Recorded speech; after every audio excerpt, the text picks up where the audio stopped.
Steam pipe में कोई गड़बड़ी नहीं, लाश पे कोई निशान नहीं, और एक अच्छी खासी 23-24 साल की लड़की ऐसे ही मर गई।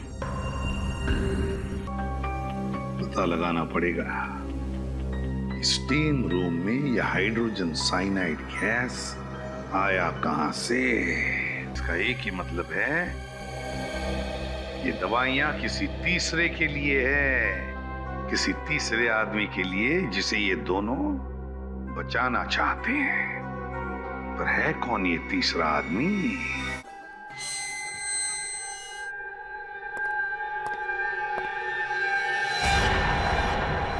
ये क्या गोली? तो मर गए। विक्की पर जो गोली चली है वो करीबन 60 डिग्री एंगल से चली है। 60 डिग्री मतलब गोली यहां से चली? हाँ, और चंदन पर जो गोली चली है वो करीब 20 डिग्री एंगल से चली। 20 डिग्री मतलब यहां से? हाँ। तो क्या खूनी ने घुटने पे बैठकर गोली चलाई थी? अब एंगल तो यही दिखा रहा है। हाँ, मेरा दिमाग और भी चकरा रहा है। हेलो, मैं जगन बोल रहा हूँ। मैंने तुमसे कहा था ना तुम मुझे कभी फोन मत करना। देखो मैं तुमसे मिलना चाहता हूँ। तुम्हारा दिमाग तो खराब नहीं हो गया? देखो तुम्हें मुझसे मिलना ही पड़ेगा, नहीं तो मैं। नहीं तो क्या धमकी दे रहे हो मुझे?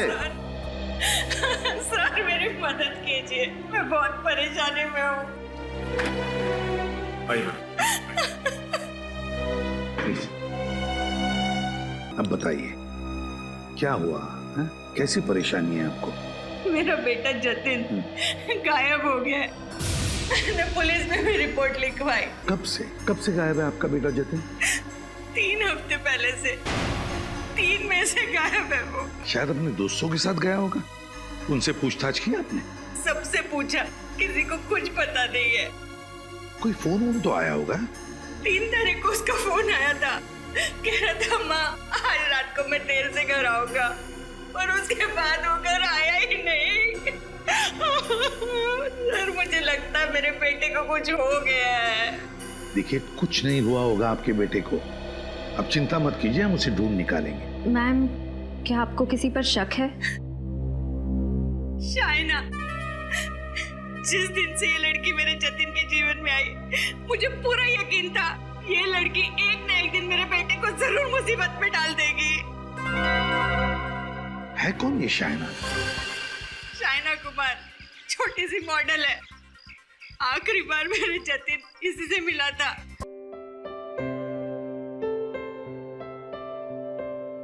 कौन है अंदर? अंदर तो गेस्ट है मैम, आप वो छोटे वाले रूम में चले जाइए ना।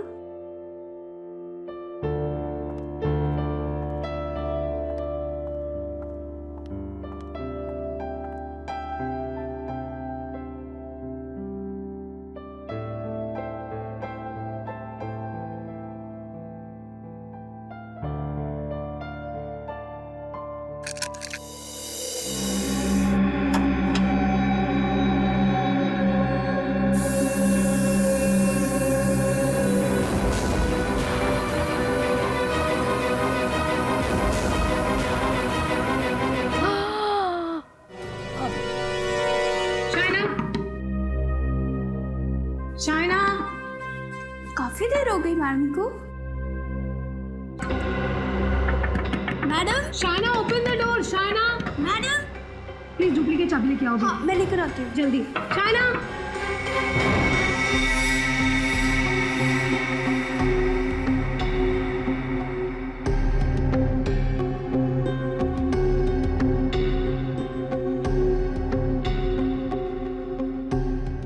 रजत, इसके शरीर पर कहीं भी कोई चोट या घाव का निशान नहीं है। तो क्या इसकी मौत नेचुरल डेथ है? हो सकता है। जिन लोगों का दिल कमज़ोर होता है या जिन्हें ब्लड प्रेशर की बीमारी होती है, वो लोग ये स्टीम रूम का हाई टेम्परेचर बर्दाश्त नहीं कर सकते। हो सकता है शाइना को भी ऐसे ही कोई हेल्थ प्रॉब्लम्स हो। एक काम करो, बाहर जाकर स्टीम पाइप चेक करो, देखो किसी ने उसके साथ छेड़खानी की है क्या। तब तक मैं कोयल से पूछताछ करता हूं।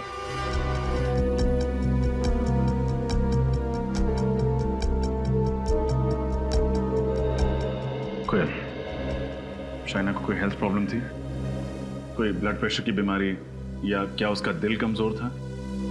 नहीं सर, वो तो बहुत ही हेल्थी थी, बहुत फिट रहती थी वो तो बल्कि अपनी डाइट और अपनी वर्कआउट्स का इतना ध्यान रखती थी, बहुत डिसिप्लिन थी वो। आप दोनों इस बगल वाले स्टीम रूम में थे ना? जी सर। तो क्या आपने शाइना की चीखने चिल्लाने की आवाज सुनी थी? नहीं सर, ऐसी तो कोई आवाज नहीं आई। तुमने सुनी थी? नहीं सर, मैंने भी कोई आवाज नहीं सुनी। तुम यहीं पे थी ना? कहीं बाहर तो नहीं चली गई थी? नहीं सर, मैं तो पूरे दिन यहीं पे थी। सर, मैंने स्टीम पाइप को अच्छी तरह से चेक किया है, सब कुछ ठीक ठाक है, कुछ प्रॉब्लम नहीं है। फिर इसकी मौत हुई कैसे? स्टीम पाइप में कोई गड़बड़ी नहीं, लाश पे कोई निशान नहीं, और एक अच्छी खासी 23-24 साल की लड़की ऐसे ही मर गई। हो नहीं सकता।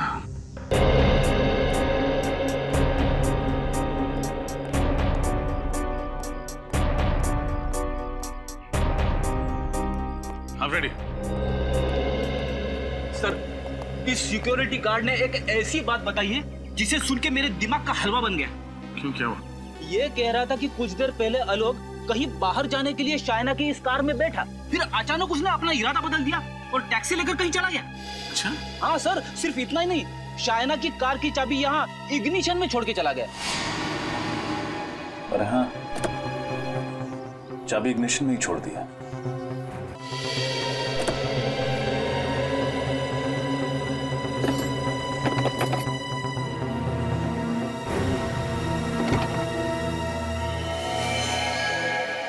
सर, हाँ फ्रेडी, ये देखिए।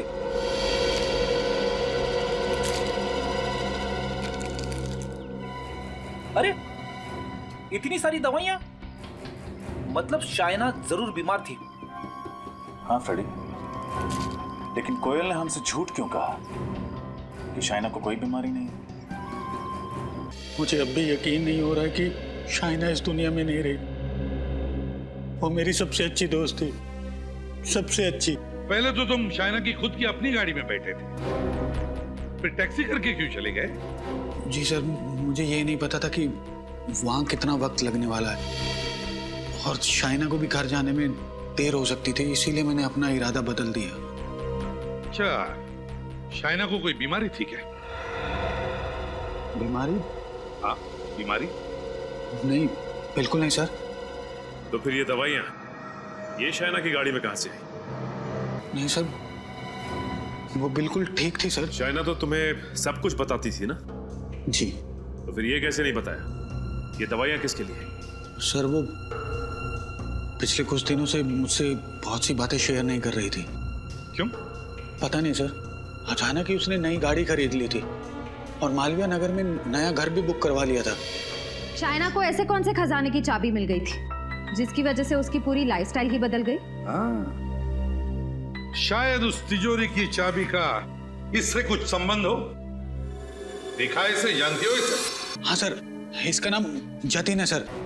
मैंने तो इसको शाइना के साथ 2-3 बार क्लब में डांस करते हुए देखा है। क्लब? कौन से क्लब है? Black rose club. Black rose club. इन फोटोज को देखिए, क्या आप इन्हें पहचानते हैं? हाँ सर, ये शाइना है और ये जतिन है। अच्छा, क्या ये अक्सर आते थे आपके क्लब? हाँ सर, ये महीने में 2-3 बार आ ही जाते हैं। आखिरी बार कब आए थे, कुछ याद है आपको? सर, ये आखिरी बार 3 मई को आए थे सर। अच्छा, उस रात और कुछ हुआ जो आपको याद? सर, उस दिन जतिन का राहुल के साथ छोटा मोटा झगड़ा हुआ था। ये राहुल कौन है? सर, मिस्टर राहुल हमारे क्लब में अक्सर आते हैं।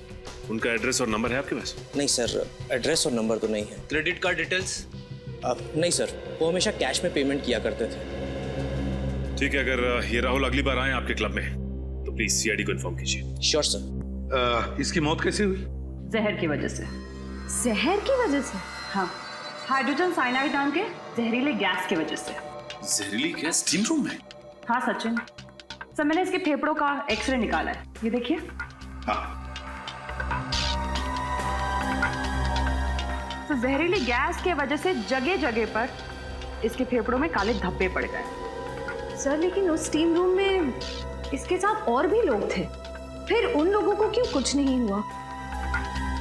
क्योंकि वहां शाइना स्टीम रूम में अकेली ही थी और कोई नहीं था वहां पर। सोच समझ के बड़े प्लानिंग के साथ किया ये खून। ये गैस इतनी जहरीली होती है कि इंसान के शरीर में जाते ही 10-15 सेकंड के अंदर इसकी मौत हो जाती है। ओह, तो इसीलिए बेचारी मदद के लिए चीख चिल्ला नहीं पाई, क्योंकि जैसे ही गैस उसके फेफड़ों में गई कुछ ही पलों में उसकी मौत हो गई। पता लगाना पड़ेगा स्टीम रूम में यह हाइड्रोजन साइनाइड गैस आया कहां से।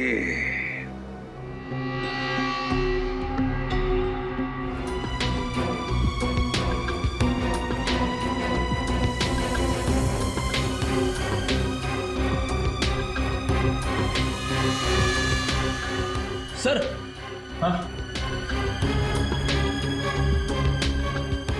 ये देखिए।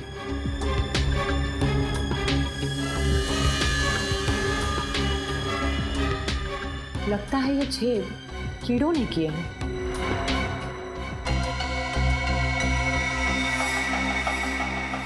तारिका, कीड़ों के बनाए गए छेद सीमेंट से नहीं भरे होते। क्या जरूर इसी छेद से छोड़ी गई थी? खड़ी, दीवार के पिछले हिस्से में जाके देखो।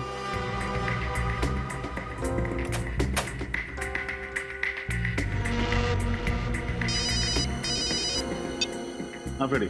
सर, दीवार पे छोटा सा होल है। मुझे अभी भी यकीन नहीं हो रहा है कि इतने छोटे छेद से। डॉक्टर तारिका, जुर्म हुआ तो यहीं से है। कोई ना कोई अनोखा तरीका अपनाया होगा उस खूनी ने जहरीली गैस को इस छेद के जरिए छोड़ने का। सर, अब क्या करूं? वापस आ जाओ। अब शाइना के कमरे में चलना है, शायद वहीं इस पहेली का हल मिले।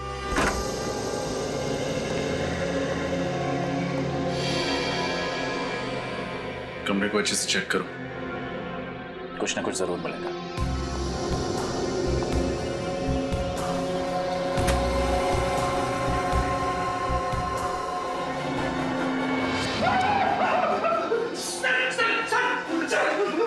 क्या हुआ? ये देखिए सर,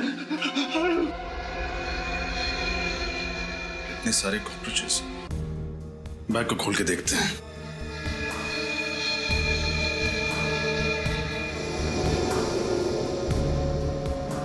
सर,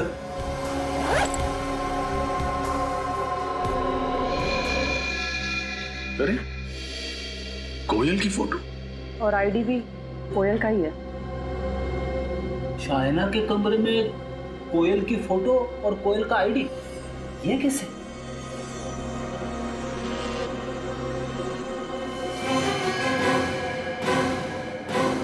क्या हुआ? पता नहीं, कुछ जेल जैसा है। जो भी है खतरनाक है। डॉक्टर तारिका, ये जेल हो क्या सकता है? ये तो लैब में टेस्ट करके पता चलेगा। सचिन, शाइना की मौत की वजह भी यही जेल है जिससे वो सारे कॉकरोचेस मरे थे। इसका मतलब खूनी ने ये जेल इंजेक्शन के जरिए स्टीम रूम में डाला, और जैसे ही स्टीम रूम का टेम्परेचर बढ़ने लगा ये जेल गैस में बदल गई और शाइना की मौत हो गई। हाँ सचिन, लेकिन डॉक्टर तारिका, ये जेल है क्या? क्रेडॉक्स स्टिफनर नाम का जेल है ये। इसका इस्तेमाल पेस्टिसाइड कंपनी में किया जाता है कीड़े मारने की दवाई बनाने के लिए। फिर तो तारिका ये जेल आसानी से मार्केट में मिलता नहीं होगा, और खूनी ने जरूर किसी पेस्टिसाइड कंपनी से चुराया होगा, या फिर खूनी खुद ही पेस्टिसाइड कंपनी में काम करता होगा। आश्चर्य हो सकता है। ये जेल हमें कोयल के बैग से मिला है, और अब इस जेल के राज से पर्दा कोयल ही हटाएगी।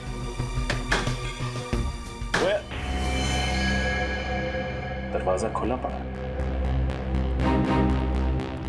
कोयल, कोयल, कोयल, कोयल? सर, ये तो मर चुकी है। हमने सोचा था शाइना की मौत में इसका हाथ है, और अब किसी ने इसे ही मार दिया। इसकी आंखों को देखो, बहुत ज्यादा खुली नहीं है।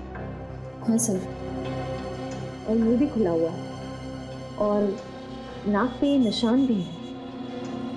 ऐसा तभी होता है जब इंसान की मौत दम घुटने से हुई हो। एक सेकेंड।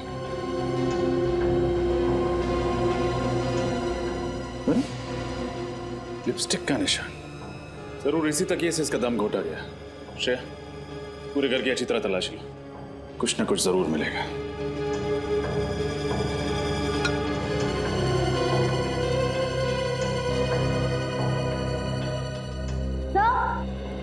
हाँ श्रेया, कुछ मिला क्या? हाँ सर। सर ये देखिए, कुर्सी गिरी हुई है, लैपटॉप खुला हुआ है और सीढ़ी की ट्रे बाहर निकली हुई है। हो सकता है खूनी ने ही सीढ़ी चोरी की हो। सर लेकिन उस सीढ़ी में ऐसा क्या हो सकता है? जो भी हो, लेकिन कोयल उस खूनी को अच्छी तरह जानती थी। क्या मतलब? मतलब ये कि खूनी का इस घर में जबरदस्ती घुसने का कोई निशान नहीं।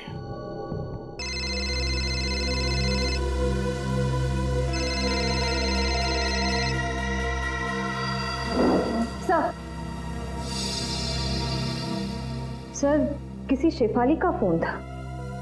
सर ये देखिए, कोयल ने आखिरी कॉल राहुल को किया था। राहुल? हाँ सर। सर हो ना हो ये सारा किया धरा राहुल का ही है। उसने पहले शाइना और कोयल को मार डाला और जतिन को किडनैप कर रखा है। श्रेया, इस केस की शुरुआत उस रिसोर्ट से हुई थी। हमें जो कुछ पता चलेगा वहीं से पता चलेगा।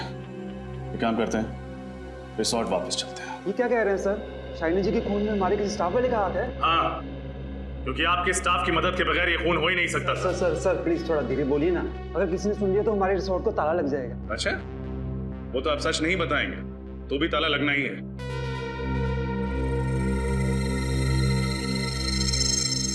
रजत,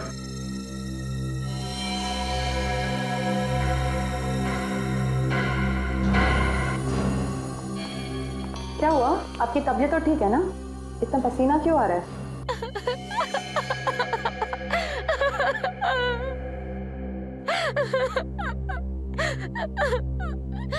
सब 5,000 रुपए दिए थे उस आदमी ने मुझे और कहा था शाइना की हर हरकत पे नजर रखूं। वो किस टाइम पर क्या करती है उसे सब कुछ बताती रहूं। कौन था वो आदमी? सब मैं नहीं जानती उसको। स्केच बनवा सकते हो उसका? नहीं साहब, मैं उसका चेहरा ठीक से नहीं देख पाई। 5,000 रुपए तो ले लिए, मगर उसका चेहरा नहीं देखा तुमने? साहब, उसने सर पे टोपी पहनी थी, आंखों पे काला चश्मा पहना था और चेहरा भी मास्क से ढका हुआ था। कोई और खास बात याद है तुम्हें उसके बारे में?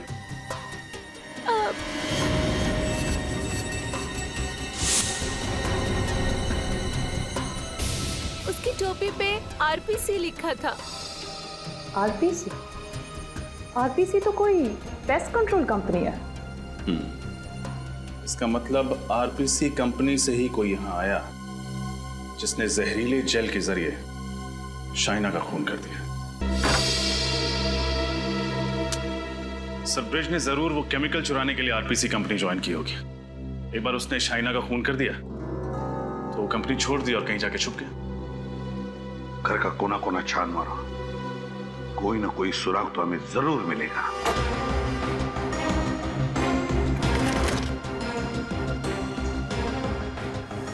तो आप हैं ब्रिज?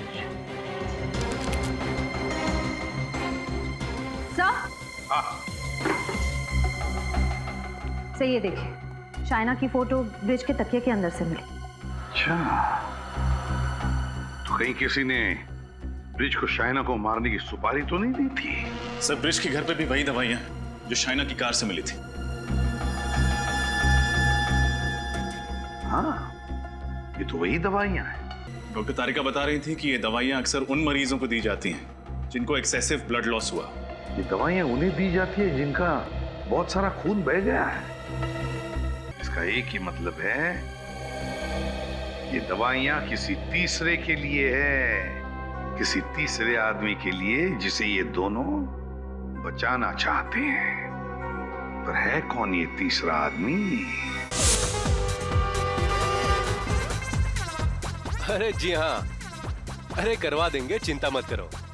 हाँ हाँ, hello sir. Rahul sir, Rahul वहाँ क्रीम कोट में है, वो देखिए रेड शर्ट पहना है उसने।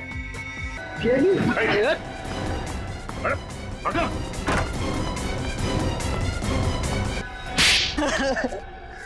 हाँ मैंने ही मारा है, मैंने ही खून किया सर जतिन का। क्या तुमने जतिन का खून कर दिया? हाँ सर, उसको और शाइना को क्लब में अक्सर जाते आते देखता था मैं। बहुत जलन होती थी मुझे। शाइना से मुझे पहली नजर में प्यार हो गया था, और उस दिन शाइना बहुत खूबसूरत लग रही थी।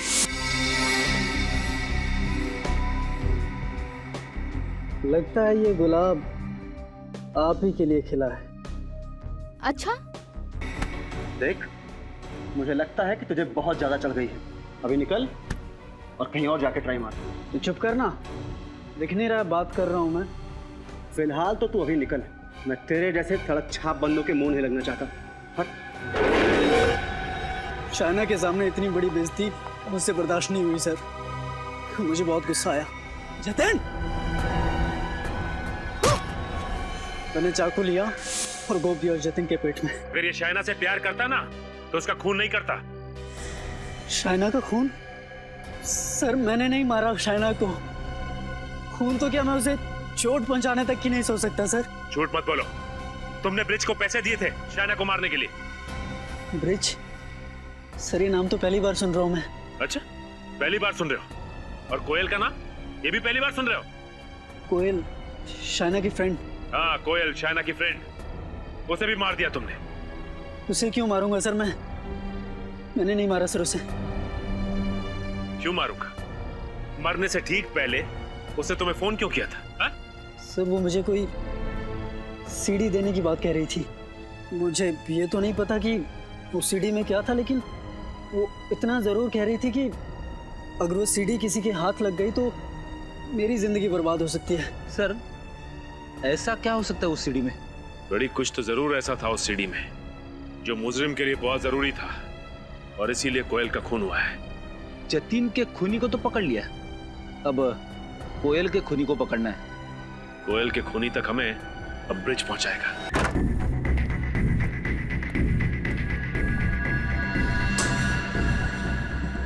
ये लो दवाई। तुम्हें यहाँ आते किसी ने देखा तो नहीं? नहीं। गुड। दवाई? पहले मेरे पैसे। पैसे? पैसे तुम्हें दे तो दिए थे। अरे वाह, खुद मलाई में नहा रहे हो और मेरे सामने रोटी के 2-3 सूखे टुकड़े डालकर एहसान जता रहे हो। देखो ब्रिज, इतना लालच अच्छा नहीं होता। अरे यही तो मैं तुझे भी समझाना चाहता हूं। वो सीडी मैंने देख ली है, अब अगर तूने मेरे साथ 50-50 नहीं किया तो वो सीडी मैं सीआईडी को दे दूंगा। मेरा क्या होगा ये देखने के लिए तुम जिंदा रहोगे तब ना। शांति बच्चों, शांति। जब हर बात का हल शांति से निकल सकता है तो फिर हिंसा क्यों? सीआईडी? श्रेया, देखो कौन है?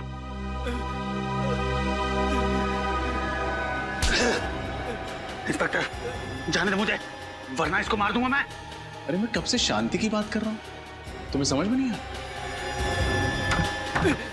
गन नीचे रख, गन नीचे रख, गन रख।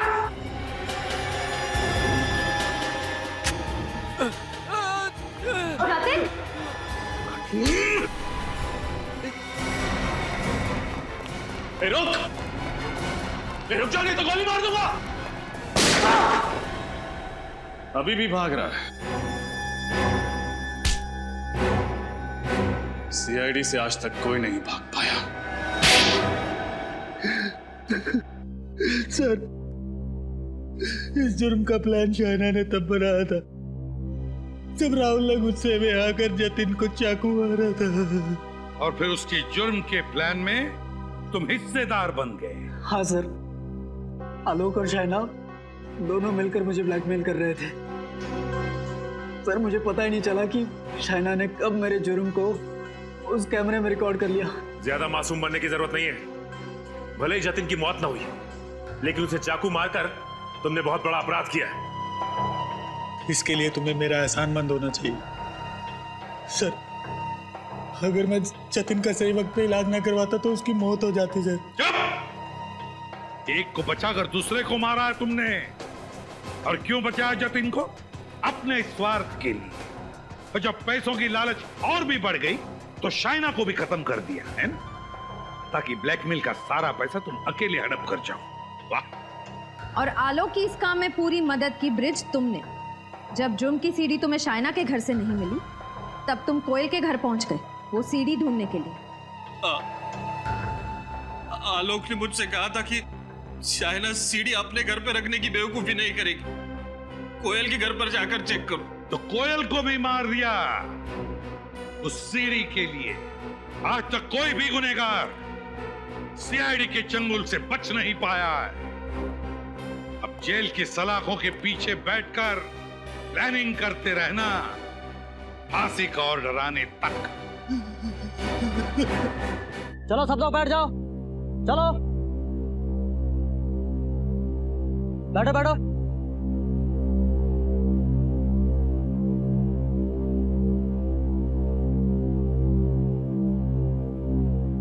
आप सब लोग का स्वागत है। अब कार्यक्रम का आनंद लीजिए।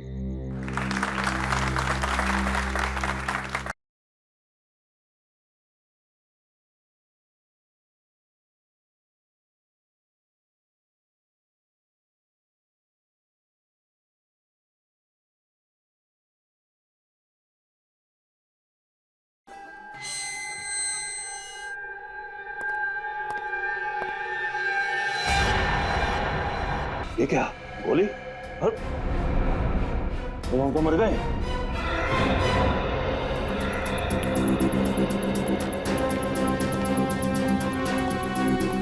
आइए सर, आइए सर।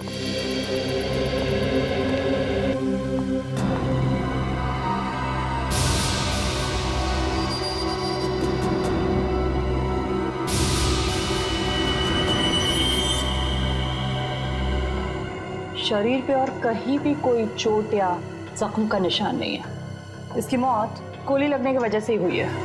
कहीं कोई एग्जिट वुंड भी नहीं है, इसका मतलब गोली शायद शरीर के अंदर ही। सर यहाँ पे तो गन नहीं है। इससे एक बात तो तय है, इन दोनों ने एक दूसरे को नहीं मारा, ना इन्होंने आत्महत्या की, नहीं तो गन्स यहीं कहीं होती। जरूर किसी तीसरे आदमी ने इनका खून किया है। जेल में खून? ऐसा कैसे हो सकता है? इन दोनों के साथ तो कोई तीसरा कैदी भी नहीं था। नहीं तो मैं सोच रहा हूँ जेलर साहब, जेल के स्पेशल सेल में कैद 2 कैदी वो मारे जाते हैं। कैसे? किसी ने गोलियां चलने की आवाज भी नहीं सुनी? नहीं सर, फंक्शन में गाना इतना तेज बज रहा था कि ठीक से कुछ भी सुनाई नहीं दे रहा था। सर, मैं इन दोनों को फोरेंसिक लैब ले जाती हूँ। विकी और चंदन की लाश की पोजीशन को देख के लगता है कि जिस वक्त गोली चली वो दोनों जमीन पर लेटे हुए थे। शायद दोनों सो रहे होंगे जब इन्हें गोली मारी गई। लग तो ऐसा ही रहा है, लेकिन देखना ये गोली चली कहां से। पर एक बात तो तय है कि इन्होंने आत्महत्या नहीं की, एक दूसरे पर गोली नहीं चलाई। गोली चलाई किसी तीसरे आदमी ने। तो गोली सेल के अंदर से तो चली नहीं, गोली सेल के बाहर से चली, शायद यहां से। एक काम करो, लाश की पोजीशन पर लेट जाओ।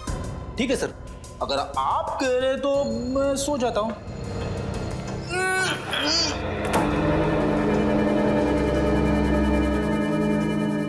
Ready ready. यहाँ से पूरी बंदूक को अंदर घुसाना तो मुश्किल है, बाहर से भी गोली चलाई होगी तो जाके लगेगी सामने वाली दीवार में। इस एंगल से विक्की और चंदन को गोली मारना तो नामुमकिन है। गोली यहाँ से तो नहीं चली होगी। तो फिर गोली कहाँ से चली? हो सकता है वहां से, रोशनदान से। मगर रोशनदान तो काफी ऊंचा है और उस पर नेट लगी हुई है। सो तो है फ्रेडी। एक काम करते हैं, मैं बाहर जाके रोशनदान को चेक करता हूँ, तुम जाके जेलर साहब से मिलो, उनसे विक्की और चंदन के बारे में पूछताछ करो। उठ जाऊं? जेलर साहब बाहर हैं, उठना तो पड़ेगा ही।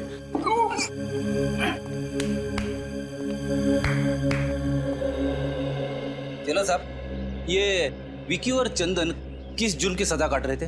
ये दोनों बैंकों और अमीर लोगों के घरों में घुसकर चोरियां किया करते थे। ऐसे कैदियों को स्पेशल सेल में नहीं रखा जाता ना? ठीक है, ज्यादातर हम लोग ऐसे खूंखार कैदियों को स्पेशल सेल में रखते हैं जिन्होंने खून वगैरह किया। तो फिर आपने उन्हें वहां पे क्यों रखा है? नाक में दम कर दिया था इन्होंने। रोज किसी न किसी के साथ मारा मारी, झगड़ा, इसलिए मैंने इन दोनों को दूसरे कैदियों से अलग कर दिया। झगड़ा, मारामारी, फिर तो काफी दुश्मन बना लिए होंगे इन दोनों ने इस जेल में।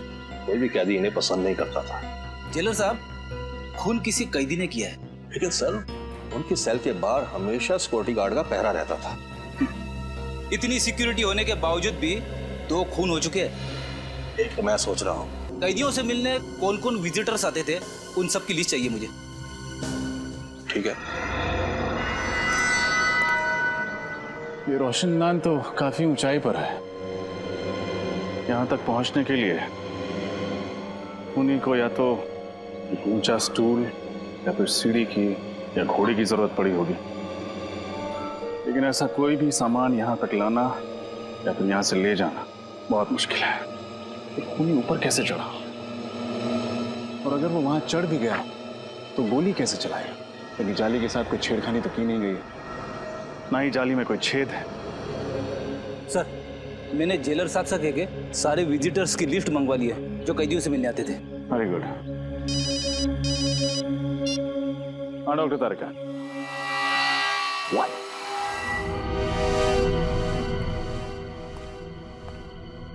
क्या तारिका जी, आपने तो मेरा दिमाग ही घुमा दिया। मैं क्या कर सकती हूँ रजत? मैं वही कह रही हूँ जो सबूत मुझे बता रहे। ये दोनों कैदियों पर 2 अलग अलग एंगल से ही गोलियां चली है। लेकिन अलग अलग एंगल से कैसे? विक्की पर जो गोली चली है वो करीबन 60 डिग्री एंगल से चली है। 60 डिग्री मतलब गोली यहां से चली? हाँ, और चंदन पर जो गोली चली है वो करीब 20 डिग्री एंगल से चली। 20 डिग्री मतलब यहां से? हाँ। तो क्या खूनी ने घुटने पे बैठकर गोली चलाई थी? अब एंगल तो यही दिखा रहा है। हाँ, मेरा दिमाग और भी चकरा रहा है। आपका कहना है कि गोली सेल के अंदर से चली, लेकिन यहाँ किसी भी तीसरे आदमी के होने की कोई संभावना है? हमने पूरा सेल चेक किया, यहाँ कोई भी खुफिया रास्ता नहीं। सिर्फ एक रास्ता है लोगों के अंदर आने का, और वो है ये दरवाजा। सर, ये किसी अंदर वाले का काम तो नहीं है? हो सकता है। ये लीजिए सर, जो जो इन कैदियों से मिलने आता था उन सारों नामों की लिस्ट। Thank you.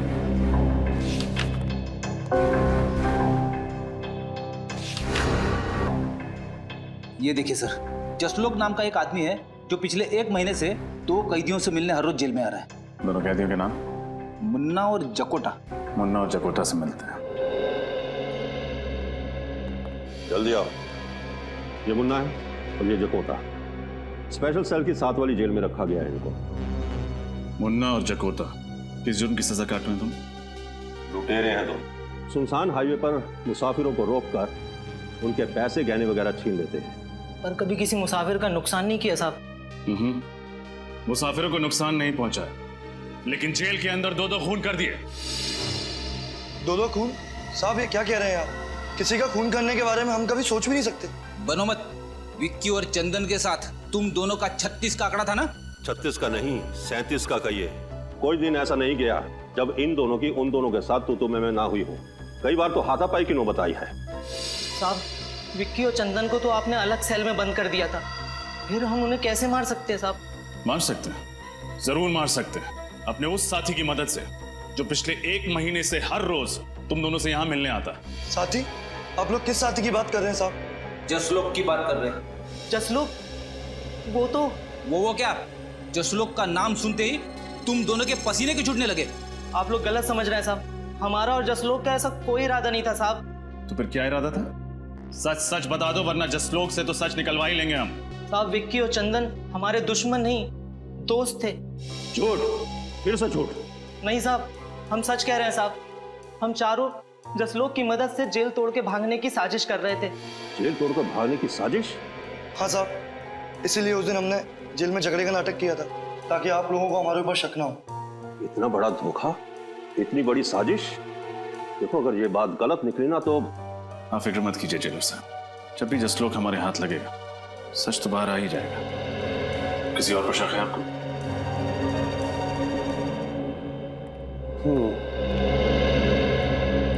ये अजय और वो सत्तू, इन दोनों की भी बहुत बहसबाजी हुआ करती थी विक्की और चंदन के साथ। बहस तो होगी ना साहब, वो दोनों हर वक्त झगड़ा करने का बहाना ढूंढते रहते थे। हाँ हाँ साहब, बिना झगड़ा करे उनका तो खाना ही हजम नहीं होता था। कहीं तुम दोनों का झगड़ा जकोटा और मुन्ना जैसा नकली तो नहीं था? नकली? नहीं साहब, ये क्या कह रहे हैं आप? लो, तुमने अपने ही मुंह से कह दिया कि झगड़ा असली था। इसका मतलब तुम लोगों के पास ठोस वजह थी उन दोनों की जान लेने की। नहीं साहब, हम खूनी नहीं हैं। हम तो मामूली चोर उचक्के हैं, और हम खून क्यों करेंगे उनका? हाँ साहब, वैसे भी जेलर साहब ने उन दोनों को जब से स्पेशल सेल में डाला है, तब से हम दोनों का वहाँ आसपास भटकना भी मुश्किल हो गया था। चलो साहब, ऐसे कौन कौन से लोग हैं जो स्पेशल सेल में जा सकते हैं? सबसे ज्यादा तो इस मनोहर का जाना आना होता था उस सेल में। यही उस सेल की साफ सफाई किया करता था। हाँ साहब, मेरी बदकिस्मती थी कि मैं ही उस सेल की साफ सफाई करता था। क्यों, ऐसा क्या हुआ था? हाँ साहब, बेवजह झगड़ा करते थे, धक्का मारते थे, कई बार तो उन्होंने थप्पड़ भी मारे थे। मनोहर, कहीं ऐसा तो नहीं कि वो दोनों तुम्हें बहुत तंग करते थे, इसलिए तुम्ही ने उन दोनों का? साहब, मैं तो उनके पास जाने से भी डरता था। मैं उनकी जान कैसे लूंगा साहब? मच्छर था साहब, उनके सामने मैं एक मच्छर। जेलर साहब, क्या हो रहा है आपकी जेल में? स्टाफ की पिटाई हो रही, दो कैदियों का खून हो गया। मैं तो खुद हैरान हूं। मुझे तो लगता था कि मेरी जेल में प्रशासन ठीक से चल रहा है, मगर तुम कौन हो? ये धनसुख है, चाय वाला। ये भी उस सेल में जाया करता था सुबह शाम चाय देने के लिए। अरे क्या हुआ धनसुख?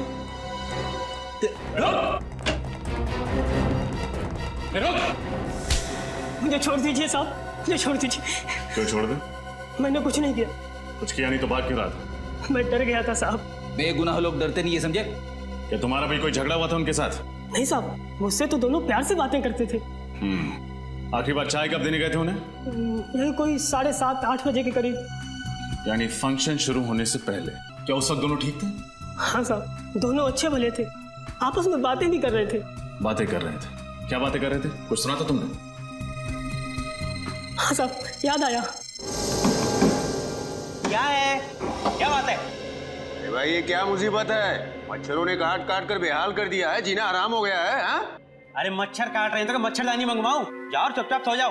अरे यहाँ बैठना मुश्किल हो रहा है और सोने की बात कर रहे हो? पता नहीं ऊपर से ये रोशनदान की जाली किसने निकाल दी है? अरे धनसुख, इधर आ तू और चाय पिला। वहाँ क्या करा? इधर आ। चाय खत्म हो गई, अभी लाता हूँ थोड़ी देर में। भाई मेरे लिए चाय खत्म हो गई, जा जल्दी लेके आ। ओह, तो ये बातें हो रही थी। मगर सर, जब हम पहली दफा स्पेशल सेल में आए तब तो रोशनदान के ऊपर नेट लगा हुआ था ना? हाँ फ्रेडी, मैं भी यही सोच रहा हूँ। हुआ कुछ ऐसा होगा कि फंक्शन से पहले ही मौका पाकर खूनी ने रोशनदान से नेट हटा दिया होगा। फिर उसने फंक्शन के शुरू होने का इंतजार किया होगा।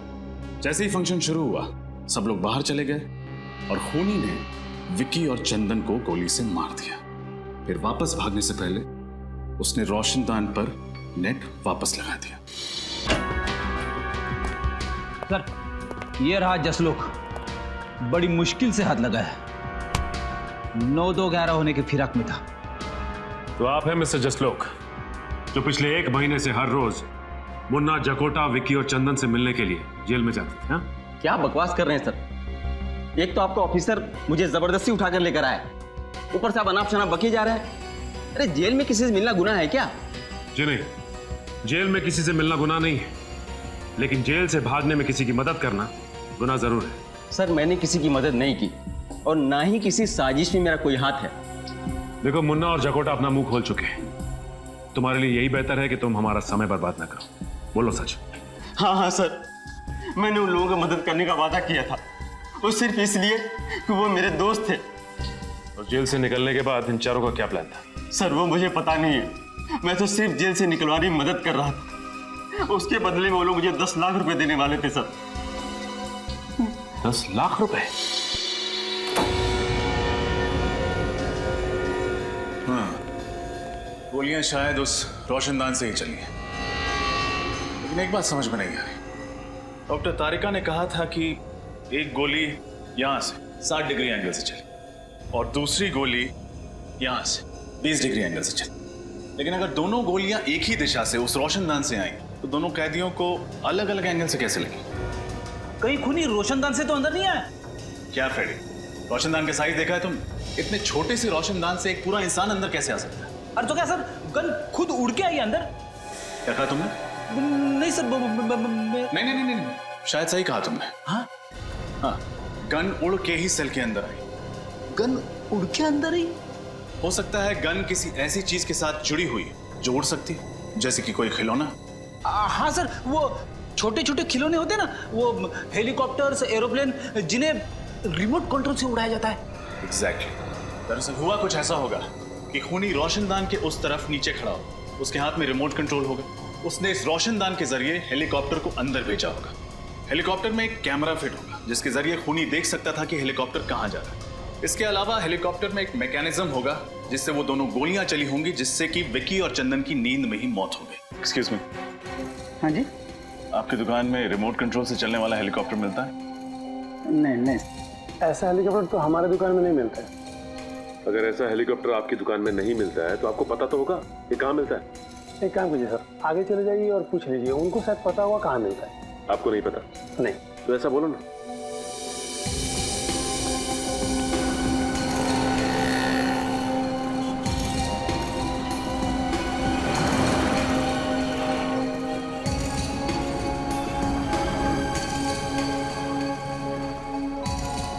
उस तरफ से नहीं मिला भाई, उस तरफ भी कुछ नहीं। क्या डैडी, हमारा चेहरा लाल क्यों? कुछ नहीं सर, कुछ भी नहीं मिला। उधर एक दुकान है, चल के पूछना।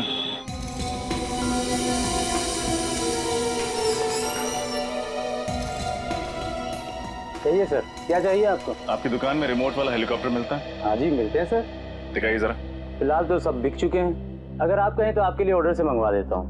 जी नहीं, उसकी जरूरत नहीं। आप हमें सिर्फ ये बताइए कि उस हेलीकॉप्टर पे गन और कैमरा क्यों फिट किया आपने? गन, कैमरा, ये क्या कह रहे हैं आप लोग? बिल्कुल ठीक कह रहे हैं हम।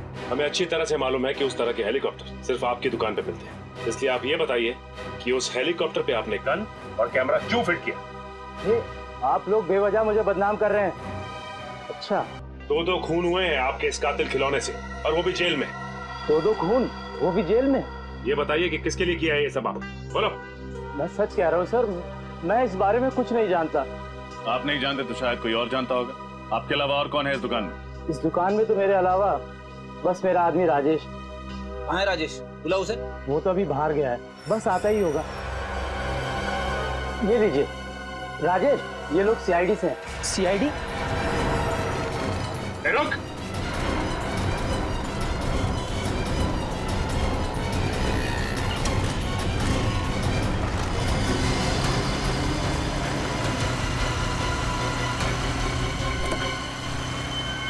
मेरी तो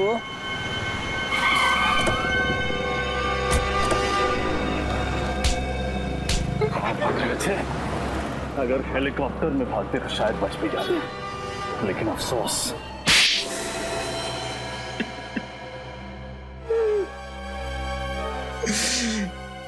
गलती हो गई साहब,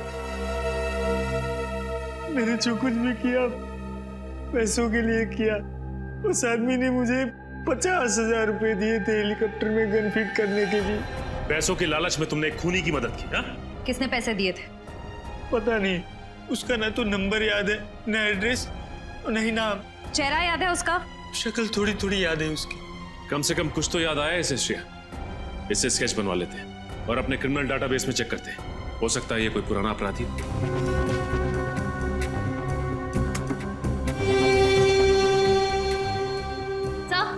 सर, ये जगन नाम का पुराना मुजरिम है सर। ठीक है, मैं बाद में फोन करता हूँ। सर, चोरी चकारी के जुर्म में कई बार जेल की चक्की भी पीस चुका है। छोटा मोटा चोरी करने वाला ये खूनी कब से बन गया? सर, पिछले 6 महीने से उसी वसंत वज्र जेल में था, जहाँ पर विक्की और चंदन भी थे। इसका मतलब ये तीनों आपस में जरूर मिले होंगे और तीनों का कोई ना कोई कनेक्शन है। ये क्या, हफ्ते भर पहले ये जेल से छूटा है और जेल से छूटते ही सीधा हेलीकॉप्टर बनवाने पहुंच गया। लेकिन सर, जेल से छूटने के बाद ये फंक्शन के दौरान जेल के अंदर घुसा कैसे? किसी ने इसे देखा कैसे नहीं? हो सकता है श्रेया कि ये खुद ना गया हो और विक्की और चंदन को मारने में इसकी मदद की हो किसी ने। अपने खबरियों को काम पे लगा दो, पता करो कि ये जगन है कहाँ पे। सर, देखो रिंकू, अगर तुम्हारी खबर गलत निकली ना तो सोच। क्या साहब, रिंकू की खबर आज तक गलत निकली है? जो अब निकलेगी, जिस कबूतर की आपको तलाश है उससे यहीं पे घोंसला बना रखा है, यही है उसका घर। ये है जगन का ठिकाना। ठीक है रिंकू, ये रखो तुम अपने पास।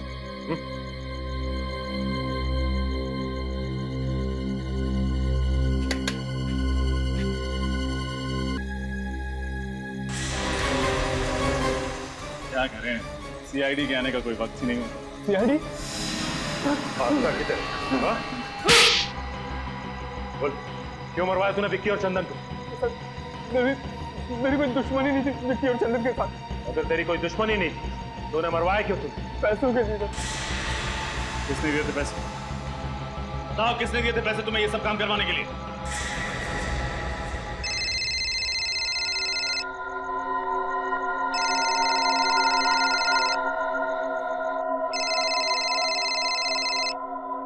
हेलो, मैं जगन बोल रहा हूँ। मैंने तुमसे कहा था ना तुम मुझे कभी फोन मत करना। देखो मैं तुमसे मिलना चाहता हूँ। तुम्हारा दिमाग तो खराब नहीं हो गया? देखो तुम्हें मुझसे मिलना ही पड़ेगा, नहीं तो मैं। नहीं तो क्या धमकी दे रहे हो मुझे?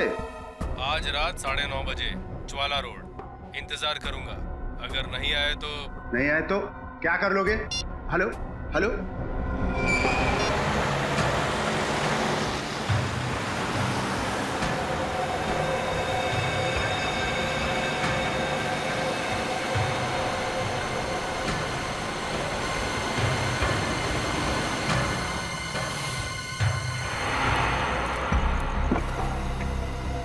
अच्छा हो जो तुम्हारा।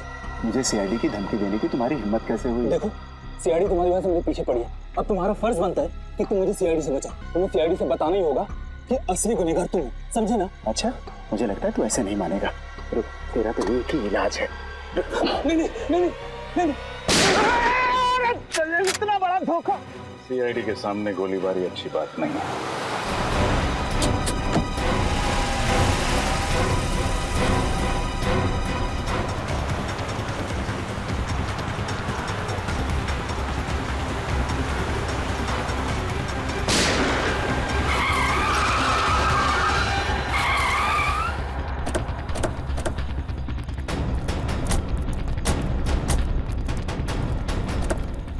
विजय बाबू, खेल खत्म तुम्हारा। चल जाने दो मुझे।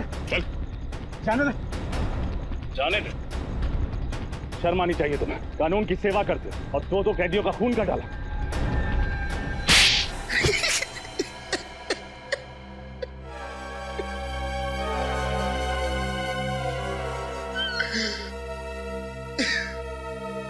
मैंने उन लोगों को मारने का इरादा बहुत पहले ही कर लिया था।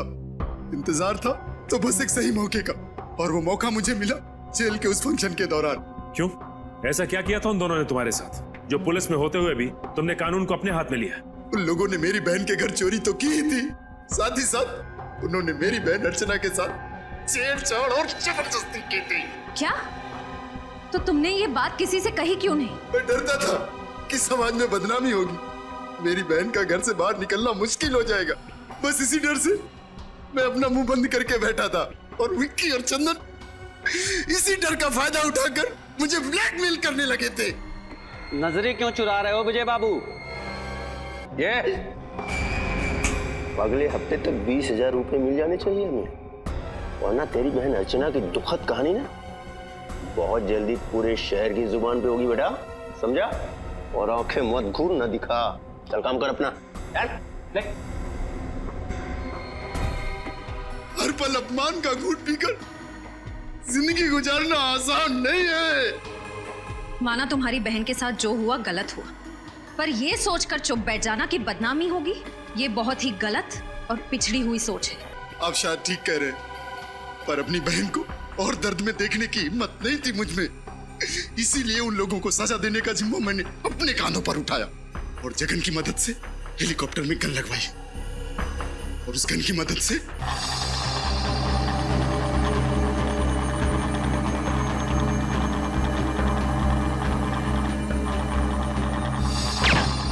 मैंने जिन लोगों को मारा वो कोई अच्छे लोग नहीं थे। ये सही है कि वो लोग अच्छे नहीं थे, लेकिन गुनाह तो फिर भी गुनाह होता है, और तुम्हें क्या सजा देनी है यह अदालत तय करेगी।